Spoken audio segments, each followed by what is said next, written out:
Die Familie Thani dominiert diesen Staat, wie keine andere Herrscherfamilie einen Staat weltweit dominiert. Man darf sich von dieser Glitzerwelt nicht beeinflussen lassen.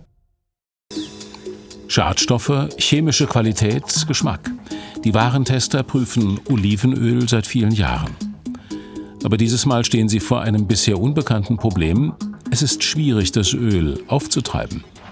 Unser Einkaufszeitraum fürs Olivenöl fiel ausgerechnet in die Zeit, als man im Handel nur 2 Flaschen Öl bekam. Wir brauchten aber an die 30 von jeder Marke und das stellte uns vor ungeahnte Herausforderungen. Am Ende kommen doch noch einige Flaschen zusammen und so können 19 Sorten Olivenöl geprüft werden. Mit dabei zahlreiche Bioöle, Discounter- und Markenprodukte und ein besonders teures Gourmetöl. Mit 36 € pro Liter gehört das Crudo Sei Cinque Zero deutlich in die gehobene Preisklasse. Es soll ausschließlich aus italienischen Coratina-Oliven stammen und ist im Feinkosthandel zu haben.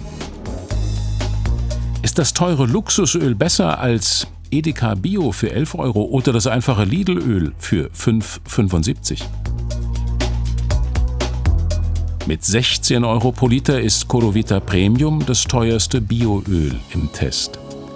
Hier sollen die Oliven ausschließlich aus Griechenland und der Türkei stammen. Ist das teure Bioöl besser als Denre Bio für 7 € oder Aldi Bio für 6,65 € pro Liter? Zum Salat, zu frischer Pasta oder einfach mal so mit Salz und Brot. Für die Hobbyköchin Christina gehört Olivenöl zum Alltag. Man muss einfach die Qualität spüren, dass es irgendwie so vollmundig ist. Für Christina zählt vor allem der Geschmack. Da achtet sie nicht so sehr auf den Preis. Da ich das regelmäßig in meiner Küche verwende, gebe ich gerne dafür auch etwas mehr aus. Ja. Bekommt man aber für einen höheren Preis tatsächlich auch besseres Aroma? Im Test wird der Geschmack von Experten beurteilt. Das sind geübte Olivenölexperten, die auch ihre Sinne geschult haben, sodass sie vor allem Fehler erkennen. Das macht nicht einer allein, das ist eine Prüfergruppe von mindestens 8 Personen. Und wenn ein Öl auffällig ist, also fehlerhaft, dann schicken wir das unabhängig davon noch an ein zweites oder an ein drittes Panel. Und erst wenn die übereinstimmen, dann nennen wir das auch fehlerhaft. Erfreulich, die meisten Öle bestehen die Geschmacksprüfung. 4 der Bioprodukte fallen allerdings durch. Sie erweisen sich als ranzig und schmecken nach alten Nüssen.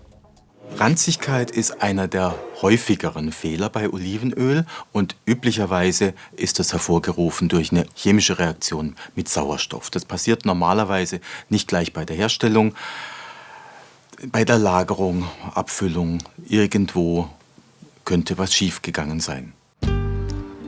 Sonnenschein und Regen, Temperatur, Reife der Früchte, Zeitpunkt der Ernte. Olivenöl ist nun mal ein Naturprodukt. Für gute Qualität muss alles stimmen, auch bei der Verarbeitung. Gibt es Probleme, lassen die sich später kaum korrigieren. Im Labor der Tester wird neben Alter und Herkunft auch geprüft, ob die Öle vielleicht mit anderen Ölsorten gestreckt wurden.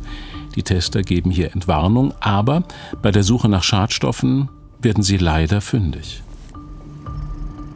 Das Hauptproblem bei Olivenölen sind seit Jahren Mineralölrückstände. Da gibt es 2 Sorten, die gesättigten und die aromatischen, die auch unter Krebsverdacht stehen. Letztere hatten wir in deutlich erhöhten Mengen in 2 Produkten gefunden. Betroffen sind die beiden Bioöle Corovita Premium und Müller Bio Primo. Am Ende des Tests landen sie daher auf den letzten Plätzen. Testurteil mangelhaft für beide. Ohne Schadstoffe, aber ranzig im Geschmack Denre Bio und das Öl von der Bio-Zentrale. Testurteil ebenfalls mangelhaft. Deutlich besser das preiswerte konventionelle Öl von Lidl. Ein solides, gutes, fehlerfreies Olivenöl. Auch empfehlenswert die Bioöle von Edeka und Aldi und das vergleichbare Bertolli Bio. Testurteil ebenfalls gut für alle 4. Geschmacklich noch etwas besser das teure Crudo Sei Cinque Zero. Das Sei Cinque Zero war das einzige in unserem Test, was sensorisch ein sehr gut bekommen hat. Gesamturteil ebenfalls gut für den Testsieger. Fazit: Spitzenqualität ist teurer, aber gute Olivenöle gibt es in allen Preisklassen, mit und ohne Bio.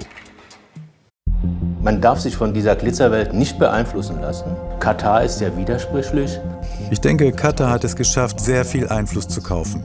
Und wenn sie einmal angefangen haben, ist es sehr schwer, das wieder zu stoppen. Katar ist tatsächlich der Weltmeister im Aufbau von weicher Macht. Katar hat damit genau das erreicht, was es wollte.